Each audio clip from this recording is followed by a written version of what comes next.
자, 오늘 벌써 1월 세 번째 주일이 되었습니다. 다시 오늘부터 여호수아의 말씀으로 돌아오겠습니다.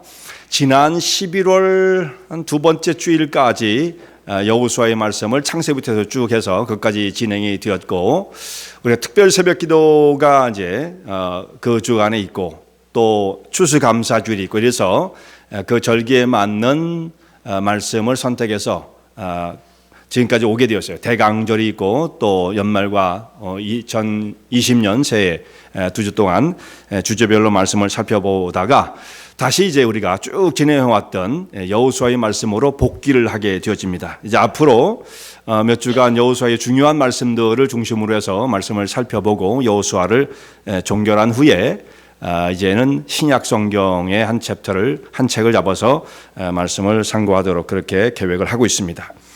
여러분 좀 기억을 되살려서 우리가 어디까지 왔었는지 조금 잠시 정리를 해보실 수 있기를 바랍니다. 오늘 말씀이 연속이 되어지니까 말씀 여호수아 7장 그 앞에는 여리고성을 정복하는 장면이 있었죠. 그래서 하나님께서 이스라엘 백성들에게 특별한 방법을 통해서 여리고성을 무너뜨리는 역사를 일으키십니다. 이 역사를 통해서 이스라엘 백성들은 하나님께서 우리와 함께 계시며 주의 주시는 은혜와 능력 속에 믿음을 가지고 나아가면 승리를 거둘 수 있다라고 하는 영적 체험, 중요한 체험을 하게 되어집니다. 여리고성이 이제 하나님의 기적의 역사를 통해서 정복이 되었어요. 그러면 이제 그 다음부터 일사천리로 가나안 땅이 이스라엘 백성들의 영향권 아래 들어와서 가나안이 하나님께서 이들에게 주시겠다고 약속하신 말씀처럼 급속하게 이스라엘 백성들이 차지가 되어지면 얼마나 좋겠습니까? 그렇게 되기를 기대하죠. 그런데 여리고성이 무너지고 난 다음에 그 다음에 이루어지는 일들을 보면 계속 끊임없는 전쟁입니다. 왜 이렇게 전쟁이 많을까? 하나님이 주신 약속의 땅이 왜 이렇게 피 흘리기까지 싸우면서 전쟁을 통해서만이 정복이 되어지는 것일까? 우리는 어떻게 보면 좀 답답한 마음을 가질 수가 있어요. 그런데 여러분, 이것이 우리 신앙생활의 영적 모습과 아주 같은 것입니다. 우리 예수님을 믿고 하나님 백성이 되어졌을 때 기대하는 바는 뭐냐면, 정말 믿음을 가지면 이 거친 세상에서 우리가 정말 세상을 이기고 문제도 없고 축복을 받고 길이 열리고 정말 우리 길이 평탄케 되어지고 이런 것을 기대하잖아요. 그런데 예수를 믿어도 현실적인 상황은 어떻습니까? 환난이 있고 부딪힘이 있고 때로는 낙심이 되어지고 때로 어떤 사람이 시험에 들기까지 하고 이러지 않습니까? 왜 예수님을 믿는 사람들 가운데 그런 일들이 끊어지지 않는 것일까? 뭐가 좀 잘못된 것 아닌가? 우리가 좀 예수님을 잘못 믿고 있는 것은 아닌가? 그래서 그럴 수도 있겠죠, 물론. 그러나 우리가 신앙생활하는 가운데 어떤 고통이, 환난이 닥쳐오는 것, 시험이 닥쳐오는 것은 잘못된 일이 아닙니다. 지극히 성경적인 거예요.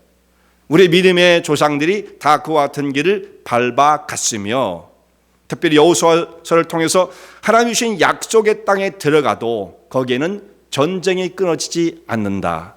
그 전쟁을 싸워서 이김으로 정복해냄으로써 비로소 그 땅을 하나님이 주신 약속의 땅으로 현실화시킬 수가 있는 거예요. 들어갔더니 단번에 가나안 사람은 다 도망가고 빈 땅이 되었더라. 그렇지 않더라는 말씀이죠. 이것이 대단히 성경적인 말씀이다. 그런데 우리는 분명히 하나 믿고 분명한 사실, 변하지 않는 사실이 있는 것은 하나님을 의지하고 싸우는 모든 영적 싸움에서 믿음 가운데 견고하게 서기만 한다면 그 싸움을 승리할 것이다. 이걸 우리가 믿는 거예요. 만약 이것이 흔들리면 두려워지겠죠. 우리 힘으로 하는 것이 아니라 하나님이 주신 은혜와 능력을 힘입고 주님과 함께 동행하면 이 싸움은 이긴 것이다. 이 믿음을 가지고 나가는 것입니다. 그런데 오늘 성경에 있는 말씀 보면 실패가 기록되어 있어요. 첫 번째 나오는 말씀 보면 아이성의 실패죠, 주제가. 여리고성이 무너지는 것을 경험한 이스라엘 백성들은 이제 이 기세를 몰아서 가나안 땅을 다 정복하면 되겠다, 이런 의욕이 넘쳐 있는 겁니다. 그 다음은 어디야? 그 다음은 어디야? 이렇게 이제 사람들이 이제 두려움이 없는 거예요. 그건 좋은 거죠, 물론. 그래서 그 다음에 이제 정복의 대상이 되었던 것은 여리고성에서 조금 내륙적으로 들어간 그 지역에 아이성이라고 하는 조그만 성을 타겟으로 삼게 되어집니다. 이제 아이성을 공격해야 된다. 점점점 내륙으로 들어가는 거예요. 이렇게 해서 가나안 땅의 가장 견고한 성이었고 관문이었던 여리고성이 무너졌다고 한다면 뭐 그 다음 성들은 차례차례 우리가 정복해 나가면 되는 것이다. 두려움이 없었어요. 거칠 것이 없어 보입니다. 그래서 이 여호수아가 정탐꾼을 또 보내요. 이 여리고성을 치기 전에도 정탐꾼을 보냈었죠. 이 아이성도 정탐꾼을 보냅니다. 정탐은 해야 되는 거예요. 지피지기, 적을 알아야 또 싸움을 할 수 있지 않겠습니까? 적도 알고 나도 알아야 전쟁에서 승리할 수 있다는 말씀이에요. 이건 뭐 전략에 이건 너무 기본이에요. 그래서 정탐꾼을 아이성으로 보냅니다. 그 상황을 자세히 알아 가지고 와서 보고하라. 이 정탐꾼들이 가서 이제 보고를 하러 가게 되어지는데, 그들이 상황을 보고한 다음 전쟁을 했는데 첫 번째 전쟁, 이 아이성 전투에서 패하게 되어집니다. 여기 오는 말씀 보면 36명 정도가 전투 중에 목숨을 잃었다 이렇게 돼 있어요. 여리고성도 이겼는데 어떻게 해서 이 아무것도 아닌 그 옆에 붙어있는 조그만 성에서는 전쟁에서 실패했을까? 왜 지게 되었나?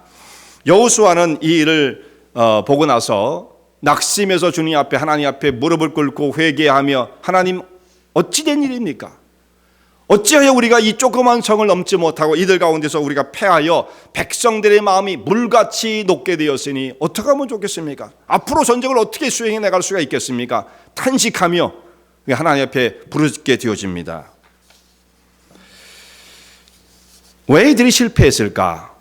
성공 후에 오는 위험을 여기서 우리가 깨닫게 되어지는데, 오늘 제목이 그렇잖아요. 성공, 승리 이후에 찾아오는 위험성. 뭔가 성공을 이루고 난 다음 사람들이 거의 비슷하게 경험하게 되어지는 위험성이 있다는 말씀이에요.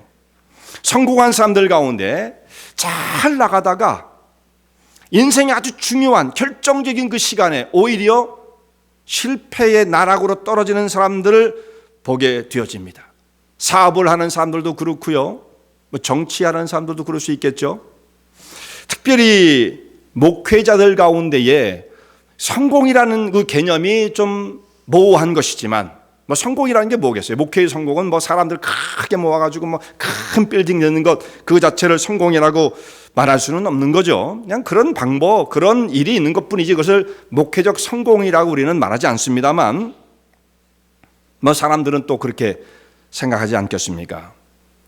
목회자들 중에서도 이런 일들을 성취하고 난 다음 넘어지는 사람들을 우리가 종종 보게 되어집니다. 시카고 인근에도 그런 일이 있었어요. 제가 실명을 거론하기는 좀 그렇고, 저기 B타운에 W교회, 어딘지 아시겠죠? 거기 BH 목사, 세계적인 목사 명성을 가지고 있었던 목사님이죠. 그리고 이제 그보다 조금 이쪽으로 오면 R타운에 J 그리고 M, JM이죠.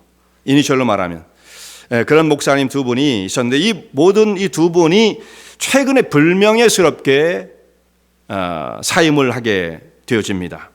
한 사람 BH 목사는 성적 범죄가 있었다고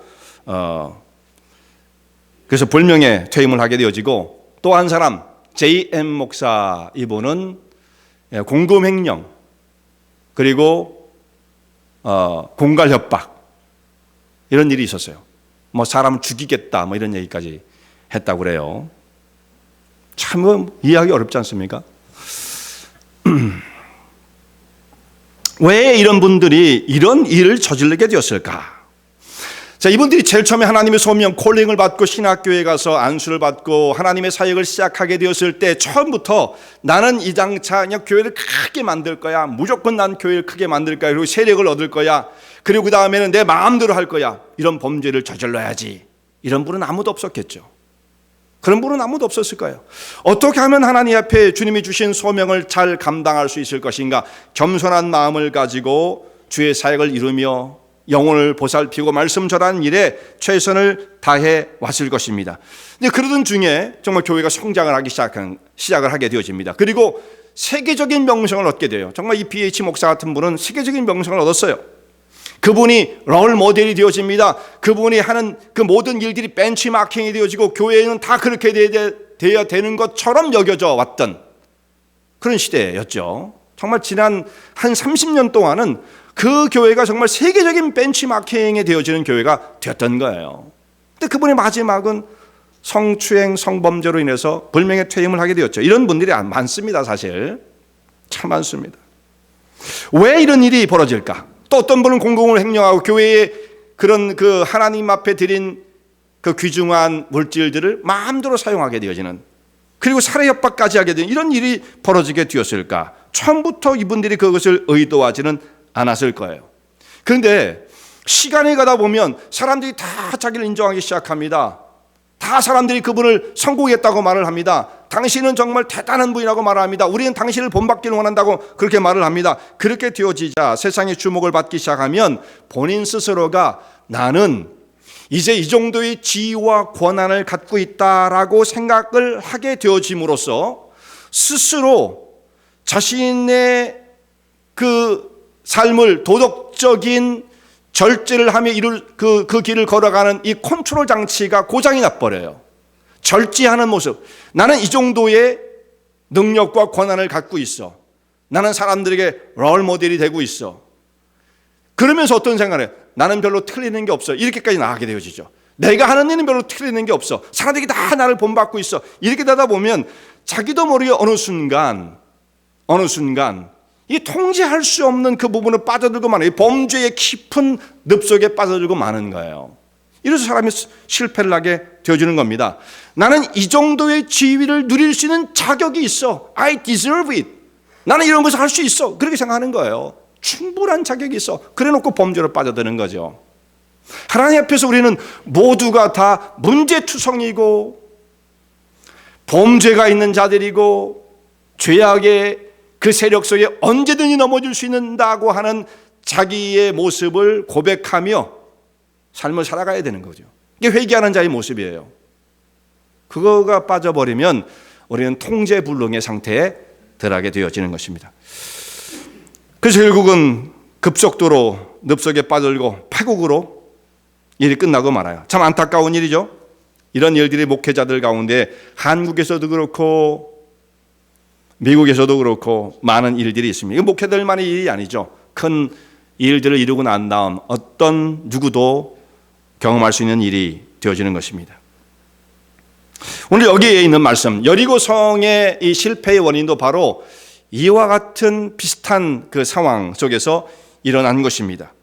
오늘 본문에 있는 말씀을 보면 여리고 성의 승리를 거두고 난 다음 이스라엘 백성들이 자만 가운데 빠지게 되어져요. 자만 가운데 빠지게 됨으로써 결국은 실패하게 되어집니다. 실패의 원인이 자기 스스로 우린 굉장히 대단해, 능력이 있어, 이 정도의 자격을 갖고 있어, 이렇게 생각을 하다 보면 결국은 이 자만 속에 빠진 사람들은 여러 가지 문제를 낳게 되어지는데요. 오늘 여호수아 7장에 있는 말씀 보면 이 자만의 모습들이 계속해서 발견되어집니다. 첫 번째 모습이 누구에게서 발견되어지느냐면 이 정탐꾼들에게 자만의 모습이 아주 깊이 배어 있어요. 첫 번째는 이 정탐꾼들이에요. 이제 여호수아가 사람들을 불러서 정탐꾼을 아이 성으로 보냅니다. 아이 성으로 보냈을 때 그 성의 형편이 어떠한지 그걸 알아봐라. 그 다음에 우리가 군사적 전략을 잡아야 되지 않겠느냐. 그 백성을, 그 군사들을 보내는 거예요. 그러면 그가 이제 가가지고 정탐을 잘 해야죠. 정탐꾼들이 가서 잘 그 상황을 보는 거예요. 성 높이는 어떻게 돼 있고, 군사는 어떤 식으로 배치가 돼 있고, 인원은 몇 명이고, 어디가 취약하고, 어떤 부분은 이들이 방비가 잘 돼 있고, 이런 것들을 정보를 다 수집을 해야 됩니다. 저걸 알아야만 또 여기서 전략을 세울 수 있지 않겠어요? 그래서 이제 이 정탐꾼을 보내게 되어지는 거죠. 그럼 이들이 가서 그 있는 사정을 자세히 알아가지고 정보를 딱 해갖고 오면 정탐꾼의 임무는 끝나는 거예요. 그걸 여호수아에게 딱 보고하면 됩니다. 아이성에 가보니까 아이성의 모습은 이러이러합니다. 군사는 뭐 한 2,000명 됩니다. 뭐 이런 식으로 디테일하게 그것을 다 보고하면 정탐꾼으로서의 이 임무는 끝나는 거죠. 근데 이 사람들은 어떤 식으로 지금 보고를 합니까? 그 성은 작은 성입니다. 이게 굉장히 주관적인 판단이죠. 작다 크다를 뭘로 말하겠습니까? 물론 여리고성보다 작다 그럼 비교해 될 수 있을지 모르지만 군사적 보고를 그렇게 하면 되겠습니까? 몇 명이다 정확하게 얘기를 해야죠. 성 사이즈는 얼마다, 성 높이는 얼마다 이런 식으로 나와야죠. 그런데 그 성은 작은 성입니다. 그걸 뭐라고 얘기해요? 그 성은 작은 성이므로 우리가 한 2, 3천 명만 올라가도 그 성을 너끈히 정복할 수 있을 것입니다. 많은 사람을 보내서 피수롭게 하지 말고 조금만 보내도 얼마든지 이길 수 있습니다. 이렇게 얘기를 하는 거예요. 이게 지금 얼마나 그야말로 주제넘은 이야기입니까? 청탐꾼은 이런 전략을 세우는 사람이 아니에요.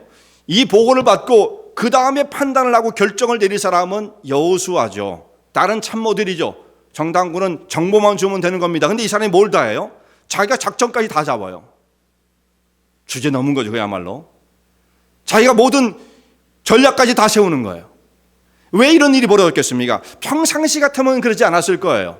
근데 한번 승리해 본 경험이 있으니까 자기가 여리고 성을 정복해 본 경험을 바탕으로 해서 이것이 좋게 작용하면 좋은데 이것이 자만심을 가져다 줌으로써 자신의 지위를 넘어서는 자기가 할 수 있는 권한을 넘어서는 일들이 이게 부자연스럽지 않은 거예요. 아주 자연스럽게 그 길로 가게 되어지는 거죠. 나는 이 정도의 능력이 있어, 이 정도의 자격이 있어, 이 정도의 판단할 수 있는 능력이 있어, 지혜가 있어, 이런 식으로 스스로 생각을 하는 거예요. 사실 이렇게 얘기했으면 여호수아가 어떻게 됩니까? 야, 너 왜 자꾸 그런 얘기를 하느냐? 근데 이 사람이 절제 못하고 계속 그런 얘기하면 너 영창 가야겠다? 사실은 이거 군법회에 가야 되는 겁니다. 자기의 월권을 해도 이렇게 월권할 수가 없는 거예요. 문제가 근데 여기 문제점이 발견 안 되죠? 이 사람을 월권했다고 하는 사람이 아무도 없죠? 오늘 우리들도 월권을 했다고 보지 않을 수도 있어요. 이 분위기 속에서 흑 젖어들면 뭐 그 정도는 할 수 있는 거 아니야? 라고 생각할지 모르지만 냉정하게 살펴보면 이 사람들은 자신들의 행위, 할 수 있는 권한을 훨씬 넘어선 월권을 행하고 있는 거죠. 그게 어디서부터 왔어요? 승리를 경험해 본 그 경험을 바탕으로 자신이 뭔가 대단한 사람이 된 것으로 착각을 하고 있는 것입니다. 그래서 어디까지 가냐면 여호수아에게 이렇게 말을 합니다. 당신이 현명한 지도자라고 한다면 많은 사람을 동원해서 수많은 사람들을 괴롭게 하지 말고 2, 3천 명만 올려보내도 충분히 제압할 수 있습니다. 그렇게 하십시오. 이렇게 얘기를 하는 거예요. 이게 말이 안 되는 거죠. 그야말로 자기의 지위와 분수를 넘어서는 일이 되었던 것입니다. 여기서부터 빗나가기 시작하죠. 이게 별거 아닌 것 같아도 별겁니다. 여기서부터 문제가 되기 시작하는 거예요. 자, 여호수아는 어땠어요? 여호수아도 판단력이 흐려져요. 이들이 복을 받고 신중하게 생각했다면 당신들의 권한이 너무 넘어서는 것 같은데 왜 그러지? 흥분하지 마. 이렇게 하면서 그들을 좀 절제하고 말렸어야 되는데 여호수아가 그것을 판단해내지 못합니다. 뭐가 뭔지 잘 몰라요, 여호수아도. 그래? 그럼 뭐 넉넉히 한 3천 보내면 되겠는데 2, 3천 명만 보내시옵소서 했더니 그럼 넉넉히 보내, 한 3천 보내. 이러고 그냥 사람을 보내게 되었던 거예요. 그 정탐꾼의 건의를 그대로 받아들입니다. 왜 이렇게 생각했겠어요? 우리는 늘 이겨왔어. 이기도록 되어 있어. 이기는 문제가 아니야. 우리 실력 있어. 대단한 군대야. 이렇게 스스로 자신을 대단히 높게 과대평가하고 있는 것입니다. 여리고 성을 이겼던 것이 자신들의 실력으로 생각하고 있는 거예요. 아이성의 군사를 보낼 때 이 여호수아의 모습은 여리고 성을 칠 때의 모습과는 굉장히 대조적입니다. 자세히 보면 그래요. 그런 것이 발견이 되어져요. 아이성 때는요, 정탐꾼의 보고를 받고 바로 그냥 사람을 보내요. 뭐 그 밖에 다른 게 없어요. 근데 여리고 성을 정복할 때에는 어떤 것이 강조되어지냐면 하나님 말씀을 순종했다. 그 말씀을 따랐다. 그 말씀대로 하나님 말씀의 그 지시하심을 따라 순종하는 여호수아의 모습이, 성실한 그의 모습이 잘 드러나 있어요. 자기가 전략을 세운 게 아니에요. 하나님께서 여리고성은 이런 방법으로 정복을 해라. 일주일 동안 한 바퀴씩 돌고 마지막 날 7일째는 7바퀴 돌아라. 그 말씀을 그대로 진을 어떻게 배치해서 하나님의 궤를 앞에 세우고 제사장들이 양각막 나팔을 불고 군사들은 그 뒤를 따르고 이렇게 해서 제의를 이루어서 성을 돌면 된다. 이 말씀을 그대로 순종을 하는 것입니다. 그리고 이 말씀을 이룰 때 그 6장에 있는 말씀 보면 강조되어 있는 게 뭐냐면요, 여호수아가 이 말씀을 어떻게 이뤘느냐, 아침 일찍이 일어나서 그 말씀을 순종을 해요. 그러니까 첫 번째 날 그 성을 돌 때 아침 일찍이 일어나 백성들을 다 소집해서 성을 도는 거예요. 6일간 그렇게 합니다. 일주일, 이제 7일째 되었을 때는 어떻게 하느냐, 7일째는 아침 일찍이 아니에요. 새벽 일찍. 완전히 다른 단어를 썼습니다. 아침 일찍, 새벽 일찍. 7일째는 7바퀴를 돌아야 되니까 더 새벽 일찍 일어나서 군사들을 다 데리고 7바퀴를 도는 거예요. 자, 그렇게 새벽에 혹은 아침에 일찍 일어났다고 하는 이 말씀은 여호수아가 하나님 말씀을 성실하게 수행하고자 하는 그의 그 간절한 모습이 담겨 있죠. 하나님의 말씀대로 순종하기를 원하고, 또한 이렇게 순종하는 백성들에게 하나님 함께 해 주시옵소서라는 그의 기도해야 하는 모습, 겸손한 모습이, 사실 그 성실한 모습이 그 속에 담겨 있는 것입니다. 믿음의 자세죠. 그러나 여리고성을 정복하고 난 다음에 아이성을 치러 갈 때는 아침 일찍 일어나지도 않아요. 하나님 말씀 관계없어요. 이미 익숙해진 승리의 패턴대로 하면 된다라고 생각하는 거예요. 근데 실제로는 그렇지 않습니다. 결국은 여호수아도 여기에 그 모습이 흐트러진 자의 모습이 드러나고 있습니다. 여호수아한테 가서 나중에 너 너무 크리티컬하게 나를 봤다고 또 혼날지는 모르겠습니다만 제 눈에는 그게 좀 보여서,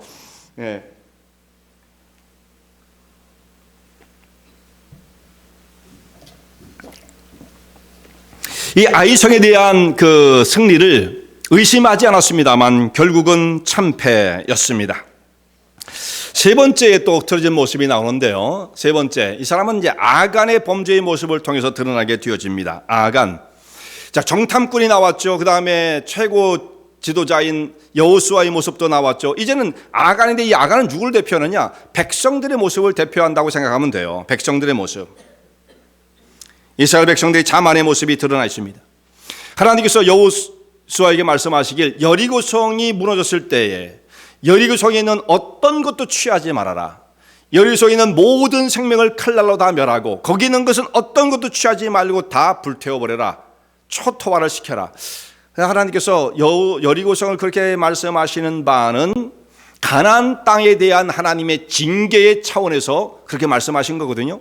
가나안을 대표하는 성으로서 가나안 땅의 죄악의 상징인 그 도시를 사실상 하나님께서는 그렇게 진멸하기를 계획하셨던 거예요. 이스라엘 백성들이 가나안 땅을 정복하는 것은 그 땅을 약속으로 받는 것도 있지만 또 한 가지 먼저 수행되어지는 것은 뭐냐면 하나님의 공의의 심판을 수행하는 거예요. 가나안 땅에 죄악이 꽉 찼을 때 이스라엘 백성들을 동원해서 가나안 땅의 그 죄악을 하나님께서 징벌하시는 그런 의미가 있었다는 말씀이죠. 그래서 이 여리고성을 하나도 너희에게는 손을 대지 말고 다 불태워라, 이렇게 말씀하셨어요. 그런데 여기 아간의 범죄가 나옵니다. 아간이 성이 무너질 때 이제 모든 백성들이 다 이제 여리고성으로 뛰어 들어갔어요. 여리고성에 들어가 보니까 얼마나 화려한지 말이죠. 얼마나 사람들이 잘 살았는지. 광야 40년을 헤매다가 들어온 사람들 생각하면 정말 그렇지 않았겠습니까? 성에서 다 안정된 모습으로 삶을 살아가는 자들이 뭐 다 갖추고 살았겠죠. 근데 거기 가보니까 금덩어리, 은덩어리가 있는데 제일 먼저 나오는 게 뭐냐면 어떤 집에 가보니까 금, 은 이것도 먼저 나오지만 제일 먼저 나오는 게 외투가 나와요. 외투. 그죠? 아간이 딱 어떤 사람의 집에 들어가서 보니까 외투 한 벌이 딱 보이는데 그게 아간의 눈에 보자마자 아간이 뭐라고 말하냐면 그 원산지를 어떻게 알았는지 말이죠. 금방 알아요. 신알산 외투 한 벌. 원산지. 이게 브랜드가 어떤 건지 패션의 감각과 조예가 깊은 분들은 누가 입고 싹 지나가도 야 저게 어디 네이마 마크일 거야. 저건 뭐 마샬 필드 거야. 딱 아시는 모양이죠. 예? 이 사람이 그랬어요. 딱 보자마자 저건 신알산 외투로서 저건 가격이 얼마하고 요즘 패션에 유명. 이걸 도저히 태울 수가 없는 거예요. 너무 아까워서. 그래서 그걸 가져다가 그리고 은덩어리 200세겔짜리 금덩어리 50세겔짜리를 그것을 가져다가 자기 장막 속에 숨겨두게 되어집니다. 왜 이것을 아깝게 불태우느냐라고 생각을 했던 것이죠. 아무도 본 사람이 없어요. 그러니까 사람이 못 봤으니까 자기는 문제 없을 거라고 생각했지만 결국 이것은 하나님께서 보고 계셨던 거죠. 하나님께서 용납하지 않으시는 거예요. 사람이 사실 범죄를 저지르는 가운데 우리가 범죄를 못 저지르는 것은 하나님이 무서워서 못 지르는 사람은 정말 그 사람은 신앙 있는 사람이죠. 사람 무서워서 못 저지를 때가 많잖아요. 사람이 무서워서. 사람 보는 눈이 있으니까. 그것도 우리의 사실상 견제장치가 되긴 되는 거예요. 그 좋은 의미에서 사람이 우리의 견제장치가 되긴 되는 거예요. 그래야 범죄를 안 저지를 수 있죠. 그런데 궁극적으로는 하나님께서 보시기 때문에 범죄를 저질러서는 안 되는 것인데 아간은 아무도 못 봤으니까 문제 없다고 생각한 거죠. 근데 하나님께서 이것을 용납하지 않으셨습니다. 공동체 안에 이런 불의가 들어왔을 때 공동체가 당하게 되는 고통이라는 것은 이와 같은 것이라는 것을 하나의 예증으로 보여주시는 거예요. 우리가 참 많은 사람이 모여있는데 어떻게 한두 사람이 그런 죄를 저지른다거나 문제가 없을 수가 있겠는가 생각할 수 있죠. 물론 공동체에 그렇잖아요. 그런데 그 하나님의 공동체, 거룩한 하나님의 공동체에는 모든 주의 백성들이 성결해야 한다. 그것을 바라보고 나가야 한다는 것을 분명히 말씀하고 있는 겁니다. 여기는 정말 살아있는 유기체와 같은 생명 공동체이기 때문에 여기서 문제가 생기면 이 파급이요 여기서 끝나는 게 아니에요. 여러분 손가락 하나 아프다면 손가락 끝만 아픈 게 나는 게 끝으로 나는 것이 아니라 몸 전체가 다 아프잖아요. 여기에 그냥 가시 하나 들어도 몸 전체가 아프잖아요. 영향을 받잖아요. 그런 것처럼 몸으로 구성되어 있는 지체들이 연합 속에서 한쪽 부분에 불의가 들어오면 전체적인 영향을 미치게끔 되어 있어요. 정신적으로 해이가 오게 돼 있어요. 도덕적인 그런 문제가 생기면 정신적으로 영적으로 해이가 오게 돼 있어요. 그렇게 되더라고요. 이것이. 그러니까 하나님께서 이런 모습을 하나 보여주시는 거예요. 이 한 사람이 범죄를 했지만 이스라엘 정체에 미치는 영향이 어마어마하다라는 것을 보여주는 거죠. 그런데 아간이 이게 왜 이제 그것을 가져다가 자기의 장막에 가져다 놓은 것이 이게 왜 자만이냐? 그가 하나님께서 여리고 성을 무너뜨린 이 모든 역사가 하나님의 능력으로 말미암은 것이고 정말 하나님을 두려움과 떨림으로 바라봤다라고 한다면 감히 하나님의 명령을 어길 수가 없었을 것입니다. 아, 두려우신 분이야, 말씀대로 이루시는 분이야. 우린 정말 화살 하나 안 날렸는데 여리고성이 와장창 무너졌어. 이거 하나님의 전적인 능력이야.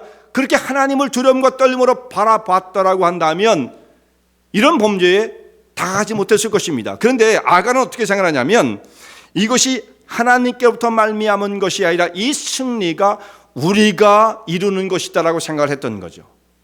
자기가 뭔가 대단한 능력을 가졌기 때문에 이 승리가 왔다라고 생각을 하는 거예요. 지금 하나님의 승리를 경험하고 있으면서도 그 속에 자기가 이렇게 로딩이 된 거예요. 이거 내가 잘난 거야. 우리가 잘하고 있는 거야. 그렇게 되어지면 이긴 자들은, 점령자들은 그 이긴 자의 권리가 있잖아요. 그러니까 이 정도 물품을 취하는 건 문제가 아니다라고 생각하는 거죠. 원래 점령을 하면 거기 있는 거 다 자기 거예요, 사실. 과거의 전쟁이 다 그랬잖아요. 그러니까 이 아간은 이렇게 정복한 것, 우리가 승리를 거뒀다고 한다면 승리의 대가로 이 정도를 취하는 것은 문제가 아니다. 이 승리감의 도취가 되어 있었던 것입니다. 그러니까 당연히 이것은 범죄라고 생각하지 않는 거예요. 큰 문제는 아닌 거예요. 아까워, 이 정도야 뭐 괜찮지. 다른 사람 못 보게 그걸 다른 사람이 가져가기 전에 자기가 감춰둔 이 정도로 생각을 하게 되었던 것이죠. 이것이 승리하는 사람들의 자아도취적인 그런 생각이었던 것입니다. 자만심이었던 것이죠. 이것은 아간만이 아니라 백성들을 대표하고 있는 아간의 모습을 통해서 나타나고 있는 것입니다. 이렇게 사람들은 착각을 자꾸 일으킵니다. 사람은 착각을 일으켜요. 여리고성의 승리를 통해서 하나님께서 계획하신 것은 사람이 이런 승리감에 도취되어 착각을 하라고 하신 것이 아니라 오히려 하나님을 신뢰하고 두려워하는 모습으로 신앙의 길 가운데 서기를 원하셨던 거예요. 너희가 너희 힘으로 여리송을 무너뜨리는 것이 아니다. 하나님의 권세와 능력으로 이 성을 정복하게 된 것이다. 그러므로 하나님만을 경외하라. 이렇게 나가야 되는 거예요. 근데 그 과정 속에서 이것이 없어지고 자신이 교만해지고 자만심에 빠지게 되어지는 것입니다. 결국 이 승리가 자신의 위대함으로부터 말미암는 것이라고 착각을 하는 것입니다. 사람이 착각을 잘해요. 우리 사람들, 한국 사람들은 착각은 자유다 그러잖아요. 자유다. 그 자유다라는 게 무슨 뜻이에요? 착각은 마음대로 해도 좋다는 뜻인지 뭔지는 모르겠어요. 착각은 자유다 그러잖아요. 그런 말을 우리가 늘 쓰죠. 이 한국 사람들만 그런 거 아니고 착각은 보통 사람들의 일반적인 생각인데요. 이게 통계가 나와 있어요. 사람이 어떤 착각이 보편적으로 다른 착각이에요. 어떤 착각이 있냐면 나는 평균보다는 낫다. 이 생각을 하는 거예요. 평균보다는 낫다. 내가 딱 반을 나누면 50%잖아요. 근데 50%보다 조금 높은 48%엔 내가 속한다. 그 밑에 52%는 나는 안 속한다라고 생각을 하는데 2%가 높다고 생각한답니다. 사람들이 통계적으로 반 딱 걸려있는 것도 아니에요. 조금 우월성을 갖는 거죠. 어떤 면에 있어서? 모든 면에 있어서. 생긴 거를 봐도 그렇고 인간성도 그렇고 능력도 그렇고 지혜도 그렇고 나는 평균보다는 항상 위다라고 생각하는 거예요. 이게 뭐예요? 착각이죠. 착각이죠. 얼마만큼 착각을 하냐? 하여튼 52%는 착각을 하고 있는 거예요. 어떤 사람은 물론 그 이상이 되는 사람이 있겠지만 모든 사람이 다 그렇게 느끼고 있다고 한다면 절반 이상 52%가 지금 착각을 하고 있는 거죠. 그러니까 참 모든 사람, 많은 사람이 이 착각 속에 삽니다. 아이들도 착각을 하죠. 아이들은 울면 다 되는 줄 알아요. 아이들의 착각, 울면 다 되는 줄 알아요. 그 아이의 엄마도 착각을 한다고 그래요. 우리 아이들, 우리 집 애가 머리는 좋은데 공부를 안 해서 뭐 공부를 못 한다니 착각을 하죠. 자기 집 아이들은 다 똑똑하다고 생각하는 이 착각. 이스라엘 백성들도 이렇게 착각을 많이 했어요. 이스라엘 백성들. 그래서 하나님께서 이들을 훈련시키시기 위해서 오직 믿음으로만 사는 것이고 하나님의 능력으로만 사는 것이라는 것을 이들에게 가르쳐 주시기 위하여 여러 가지 방법들을 동원하십니다.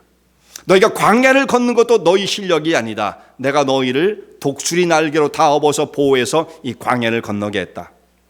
하나님의 역사하심, 보호하심으로 다 되어진 것이라는 것을 깨우쳐 주십니다.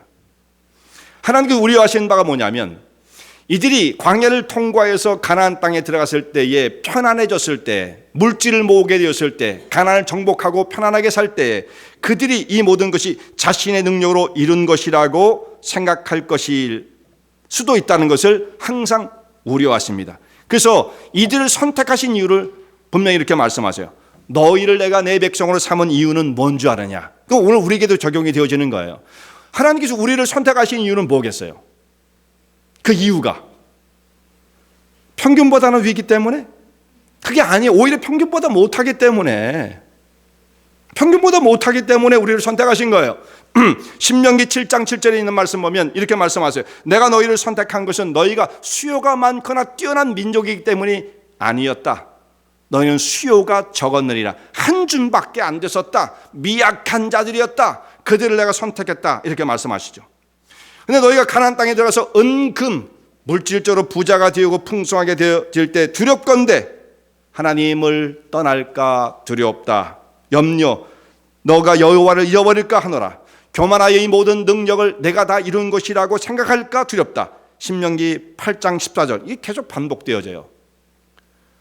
금도 모으고 은도 모으고 재산이 늘어나면 여기서도 그런 분들 혹시 계시는지 모르겠어요. 우리 성도님들은 안 그러시겠죠? 이거 내가 본 거지. 그 얼마나 수고가 있었는지 내가 본 건데 이렇게 생각을 할 수가 있어요. 사람들. 근데 하나님 뭐라고 말씀하시냐? 그게 너희가 잘나서 모은 것이 아니다. 분명히 뭐라고 말씀하시냐면 하나님께서 너에게 재물 얻는 능을 허락해 주었기 때문에 하나님께로부터 온 것이라는 말씀이죠. 신명기 8장에 있는 말씀이에요. 이것도 내 것 저것도 내 것, 내 능력을 얻었다. 이런 생각하지 말라 말씀하시는 것이죠. 그리고 이스라엘 백성들에게 너희가 대단한 민족이 아니라는 것을 성경을 통해서 자세하게 말씀하십니다.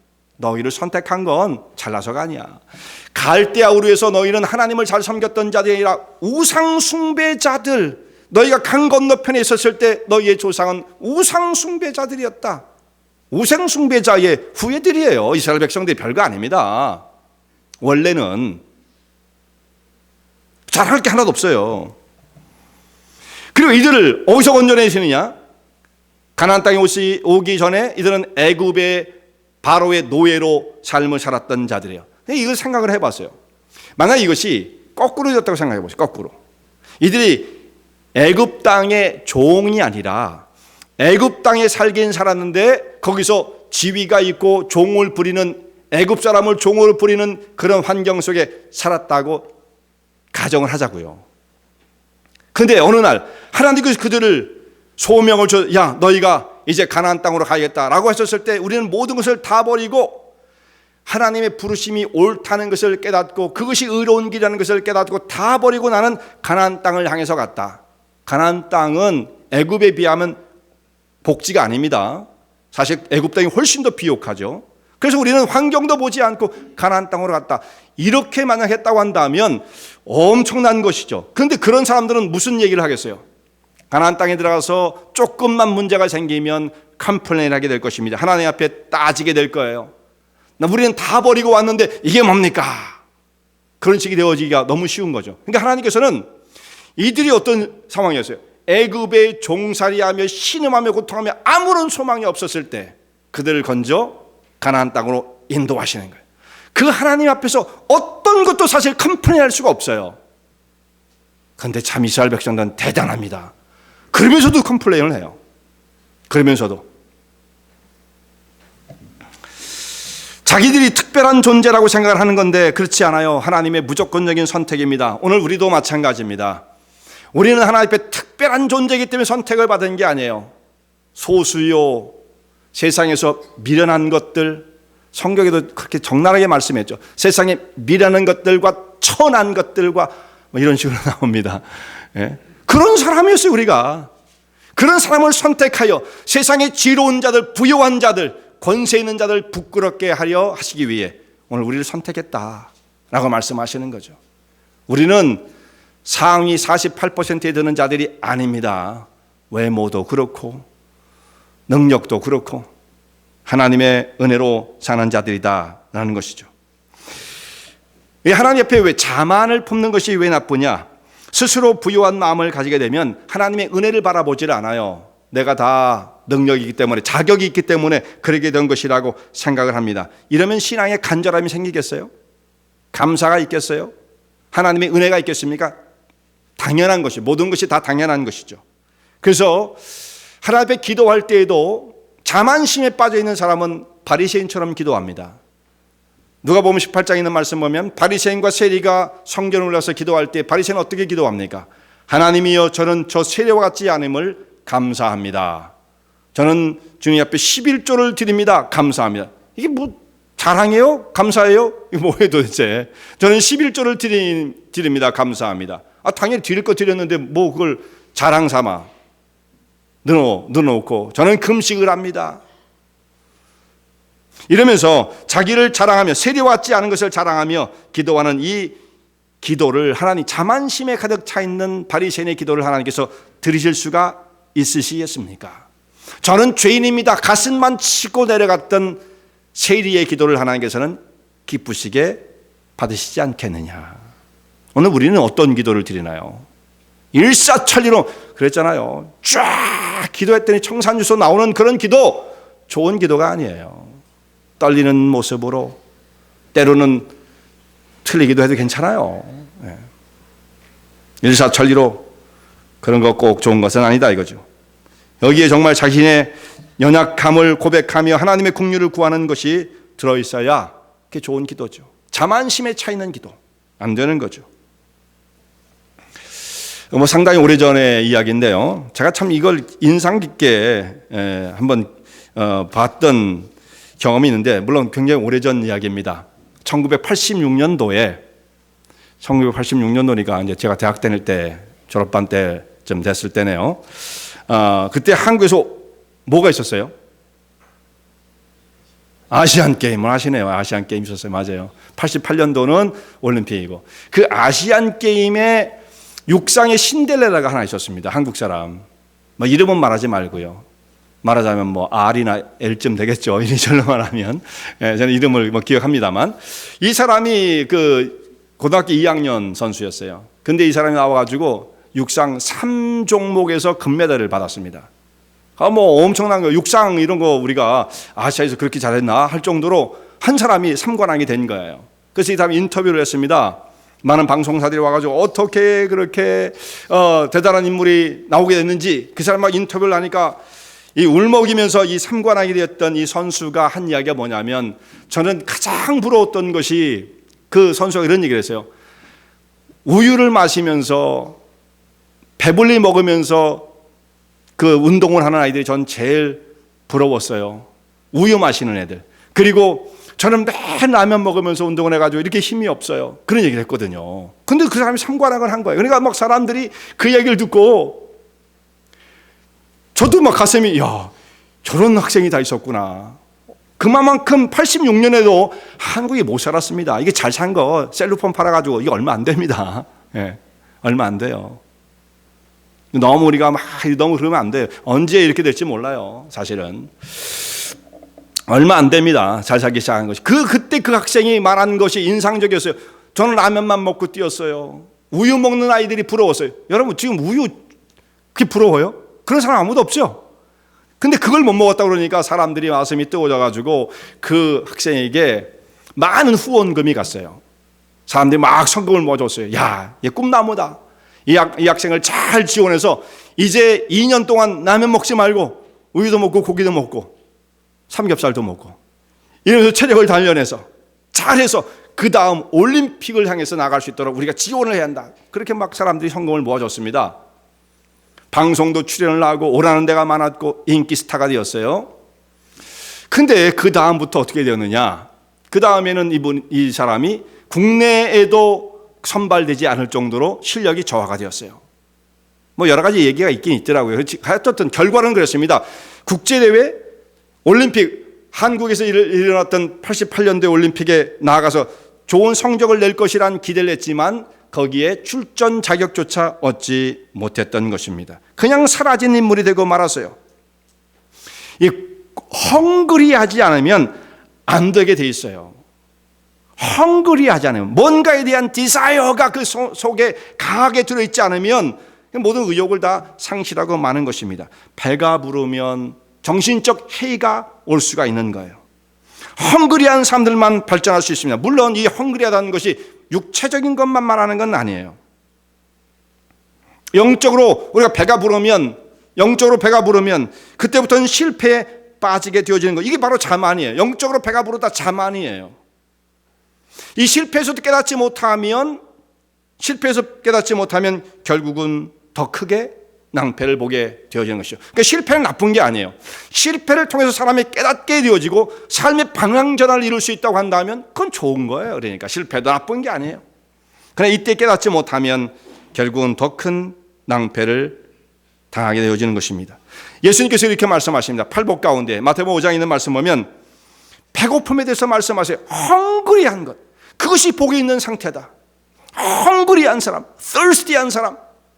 의에 줄이고 목마른 사람이 복이 있다. 그럼 어떻게 되어집니까? 저희가 배부를 것이며 하나님이 채우신 은혜로 말미암아 이 배가 부르는 거예요. 그 영적인 것을 의미하시는 거죠. 이런 사람이 복이 있다. 심령이 가난한 자가 복이 있다. 이 헝그리한 거거든요. 애통하는 자, 헝그리한 거거든요. 의에 줄이고 목마른 자, 이런 사람이 하나님 앞에 복을 얻게 되어진다는 말씀입니다. 이 헝그리의 정신으로 살았던 사람이 또 하나 있습니다. 사도 바울이에요. 그는 빌립보서를 쓰고 있을 때 빌립보서는 로마의 감옥 속에 쓴 것으로 추정이 되어집니다. 이제 그의 생애가 이제 점점점 마지막을 향해서 치닫고 있었을 때예요. 지금까지 그가 달려온 길을 보면 선교사로서의 사역을 감당했을 뿐만 아니라 이방에 많은 교회를 세웠죠. 그는 신학자 중에 신학자였습니다.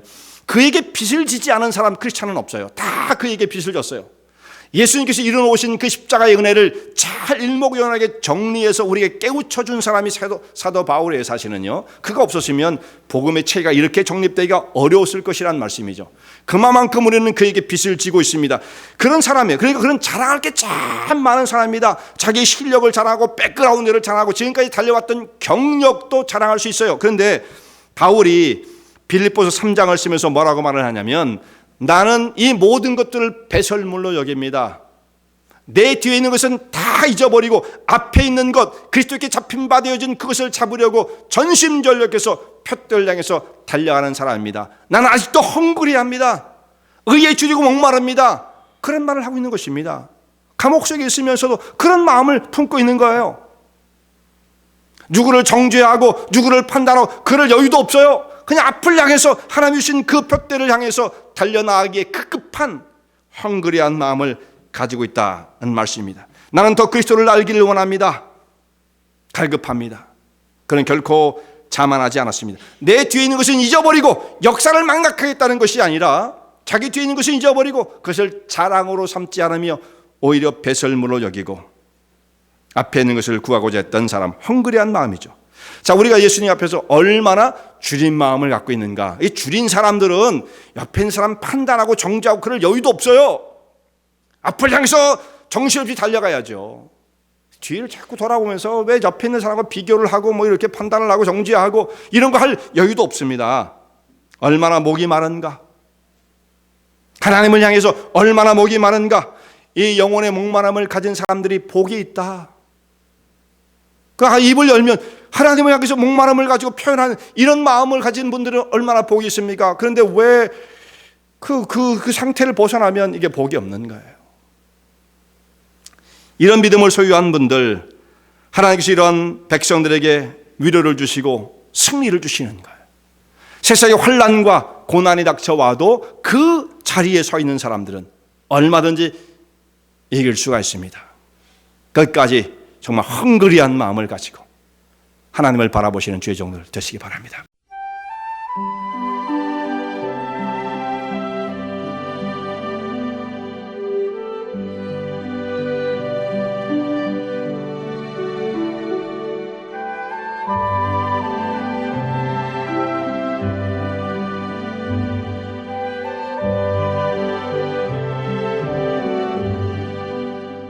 은혜와 진리 장로교회를 소개합니다. 저희 교회는 15년 전에 시카고에 복음의 바람이 불게 하라는 하나님께서 주신 소명을 가지고 창립되었습니다. 어지러운 시대에 복음의 빛마저 퇴색되어가는 혼란한 때에 저희 은혜와 진리교회는 오직 하나님의 진리의 말씀을 온전하게 전파하고 복음의 능력 위에 생명력 넘치는 교회를 세워 1세와 2세, 앞으로 또 그 다음 세대가 함께하여 하나님의 나라를 세우는 일에 쓰임받고자 합니다. 영혼의 갈증과 무기력함으로 고통받는 분들을 생명의 세계로 초대합니다.